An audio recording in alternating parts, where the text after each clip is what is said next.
biggest media platform in Hispanic politics, with brands like La Derecha Diario, Ida TV, or UH or Vicegrad in Spanish.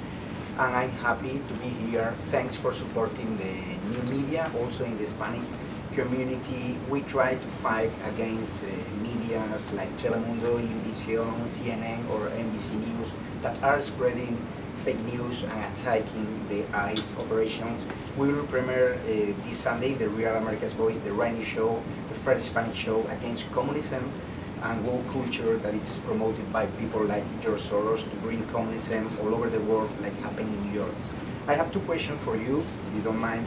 In Mexico, the young people is protesting against President Sheinbaum. They think she's doing nothing against the cartels. Sheinbaum used the police to attack them, young people, kids, girls, and she's attacking journalists like me in a country where 150 journalists have been killed in the past years. The USA legacy media is attacking President Trump for his comments about the fake news media, while they are not publishing anything about the murders of journalists in Mexico. Why do you think they stay silent about the murders of journalists in Mexico and the attacks to businessmen like Ricardo Salinas? And my second question is, Trump said he has a plan for the narco state of Venezuela. Does he have a plan for Mexico where, according to Stephen Miller, the cartels are controlling governments and territories? Sure. Well, thank you, Javier, for the question, and thank you again for being here. We're proud to have new media voices in the briefing room.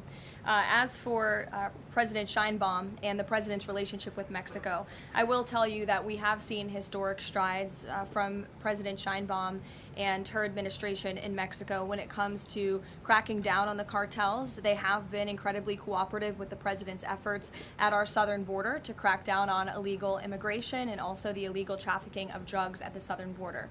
Now the president is very interested in taking additional measures against the drug cartels. He's been very clear about that. He's spoken about it, and this is a promise that he made to the American public. And so his national security team is discussing these options all of the time.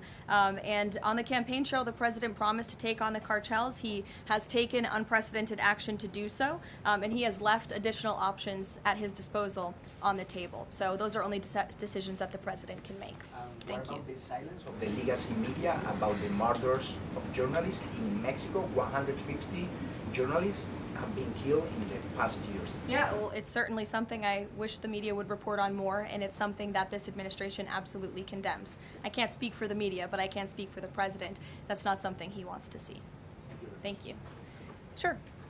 Thank you, Caroline. Is there anything that Mayor-elect Mamdani could say tomorrow that would ease the president's concerns about his future leadership in New York? Look, I don't want to speak for the president or get ahead of this meeting that we are currently working on tomorrow. As you saw, the president put out a statement tomorrow that the mayor-elect will be coming to the Oval Office, and so our teams are arranging those details. I won't get into the president's thinking on it. I think you'll all hear from him directly. I also think I will just add, it speaks volumes that tomorrow we have a communist coming to the White House, because that's who the Democrat Party elected as the mayor of the largest city in the country. I think it's very telling, but I also think it speaks to the fact that President Trump is willing to meet with anyone and talk to anyone and to try to do what's right on behalf of the American people, whether they live in blue states or red states or blue cities, in a city that's becoming much more left than I think this president ever anticipated in his many years of living in New York himself.